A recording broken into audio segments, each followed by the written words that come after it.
Hello, I wanted to do a review on a Silicone Part 8 Jason hood that I have. And this was made by Burkbench Designs. He's over in the UK, and the owner and the artist that runs that, his name is Clive Barzilia. And he's a great guy. He's super responsive to messages, a real professional. And it took me about 2 weeks, 2.5 weeks to get the silicone hood from him, and I think it was roughly about $420 with shipping to the U.S. So really affordable. It's a great hood. I highly recommend it. The Part 8 is one of my favorite looks of Jason. So I'll show you the hood here. It's got some great detail to it. All kinds of cool stuff there in the neck, vein work.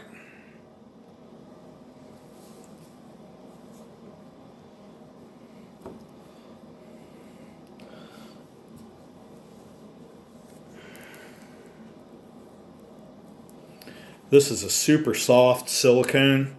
Not sure exactly what kind he used. I'm not sure if it's Dragon Skin, Ecoflex, Platinum. There's a bunch of different silicones out there. I have several other silicone masks. I have the Shattered Effects Carver. I have the James Darkride Part 4 Freddy. And I have a Striga Moon Productions zombie mask. They're all silicone, but none of them are as soft as this mask. It's by far the softest silicone that I've ever seen. It's awesome. It's a great feel to it. And when watching Part 8, if you watch it from start to finish and notice closely, his makeup actually changes quite a bit. It goes almost from a flesh tone to a light gray, a dark gray, and then at the end it's really dark and it has even some green, like toxic ooze and stuff on it. So I've seen several different other Part 8 hoods, latex and silicone, and I debated long and hard about which one to get. And when I saw this one, I thought he nailed it. I mean, I saw a screenshot of Kane Hodder sitting at the desk getting his prosthetics and everything put on, and it was in the natural lighting that was in the room, and it looked great. I mean, and this is as accurate to that photo as I've ever seen, and I'm not sure if that's what he used when he painted this and when he sculpted it and had what he did in mind, but he nailed it. And you got to have a good hood to complete the look, I think. I'll throw this on here shortly and show you what it looks like on and do some like head movements and stuff. I wanted to talk a little bit about some of the rest of the costume that I have. I did all the other weathering and made the body pieces for the Part 8 myself. You can do that if you want to save some money. They don't have to be incredibly accurate. It's not like the focal point of the costume like the hood would be. So I wanted that done professionally, obviously. But what we have here is a pair of like kind of like leggings or like a base layer that's like spandex. And what you do is take, this is the right leg piece. So you take silicone caulk, GE clear silicone caulk. I think works the best. It's affordable too. It's $5 a tube. You just lay the fabric flat, smear it on there, You can get some great skin textures with it. And it's clear, so what you have to do is you mix it with some acrylic paint. I use the craft paints from Walmart, the little bottles that are about like this. They're 50 cents a piece. Get a couple different grays, a light gray, a dark gray. Get a peach or a flesh tone, maybe even a brown. And you just play with it until you get it right. And there's some trial and error involved, and I'd practice on something else first. Part of this was used for an old zombie costume I had, so you can see up there where I had made some zombie skin on the other parts of the fabric, but I just needed this basic leg piece for Jason. So what I did was I just smeared it on there. Once you get the color where you want it, you smear it on there. And then to get this this top layer, the 3D effect, you just take the caulk gun, make the design that you want, and let it cure really good. Let it harden up. You can see it's on there. It's not coming off. And then it's going to be clear. So then you have to mix again, like a little bit of silicone caulk into a little container with the desired color that you want. And then I just went back and finger painted it. So you use, I just put on like a latex or a nitrile glove and finger paint that on there. That gives you the desired look that you're going for, 3D effect. This is extremely durable, extremely stretchy. It won't come off. It shouldn't crack or peel. I mean, you'd have to really wear it out to do that. This will last pretty good long time for $10 or so, basically what I have in it. And I did the same thing with the part 8's got the open shoulder piece here where you can see a little bit of the moss and stuff. I did the same thing. I just made some squiggly designs with the caulk, colored it green. Then you got your base skin tone behind it. Put that on first, then the moss over the top. The stomach piece down here, and then the hole in the back. The clothing itself, the dark navy shirt and pants, same thing. Lay it flat. Once you get it all tattered up and ripped the way you want to expose those body parts, just lay it flat. Take the clear silicone caulk, thin layers. And it's tedious, takes some time. But the end result, you won't be disappointed. You just take and smear it on there, and it'll give you that nice wet look that you're going for. Any room, no matter what the light is, it's going to look great. Looks great at night with the moonlight hitting it, or if you're recording and the light from a camera hitting it. Broad daylight, it looks awesome. You can't go wrong with it. The hockey mask that I have for the part 8 was made by JDF Studios.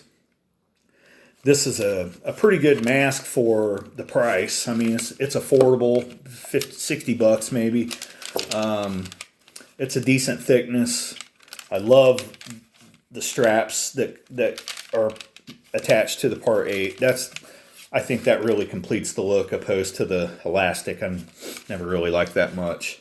I did change out the mesh. I added my own mesh on there.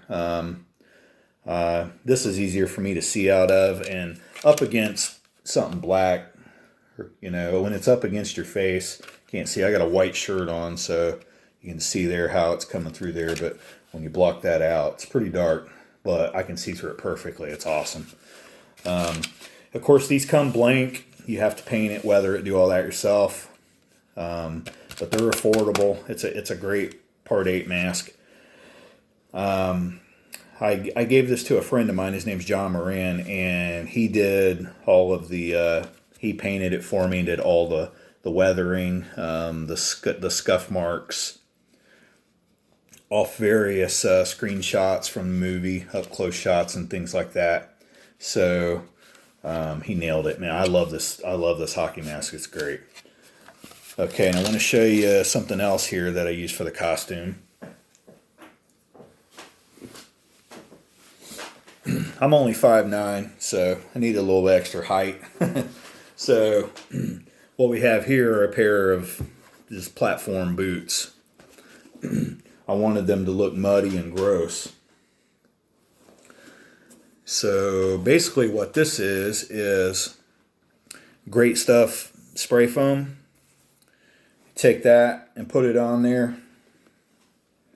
And then I bought some brown silicone caulk, and you go over that with the brown caulk.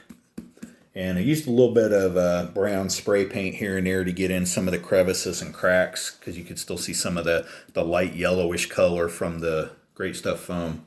But the pants, they come down, so all you really see is this much of the boot. It looks great, like you just literally came out of the bottom of the lake. And this has about a 4-inch platform on it, so it gives me a little extra height, which is cool, and just completes the look. And these work great for any character. It doesn't have to be Jason. And the same with the silicone caulk on the clothing. You can do that for any zombie or anything you want to look, rotted or decayed. So, okay, I'm going to throw this hood on here for you and show you kind of what it looks like once it's on and get some movement out of it. I don't have it powdered, so I hope I can get it on relatively easy.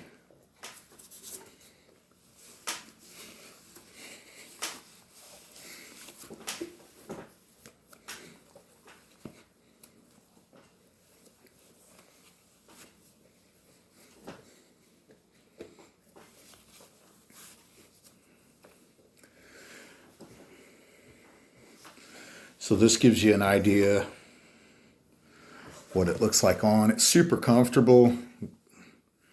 It's even a little loose on me, but get the hockey mask on. It just cinches right in.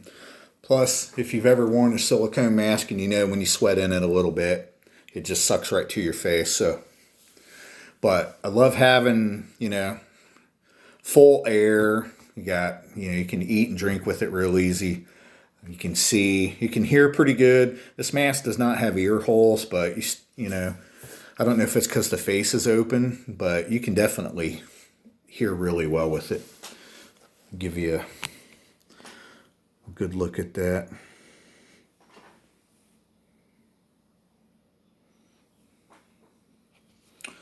Such a great hood. I highly recommend it. Put the hock on here.